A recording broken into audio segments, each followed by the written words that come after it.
کیا جس چیز کی انسان آرزو کرتا ہے وہ اسے ضرور ملتی ہے؟ سو آخرت اور دنیا تو اللہ ہی کے ہاتھ میں ہے، اور آسمانوں میں بہت سے فرشتے ہیں جن کی سفارش کچھ بھی فائدہ نہیں دیتی مگر اس وقت کہ اللہ جس کے لیے چاہے اجازت بخشے اور سفارش پسند بھی کرے۔ جو لوگ آخرت پر ایمان نہیں لاتے وہ فرشتوں کو لڑکیوں کے نام سے موسوم کرتے ہیں، حالانکہ ان کو اس کی کچھ خبر نہیں۔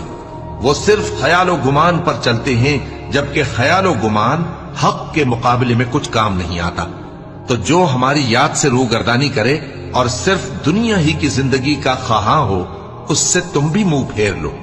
ان کے علم کی یہی انتہا ہے۔ تمہارا پروردگار اس کو بھی خوب جانتا ہے جو اس کے رستے سے بھٹک گیا، اور اس سے بھی خوب واقف ہے جو رستے پر چلا۔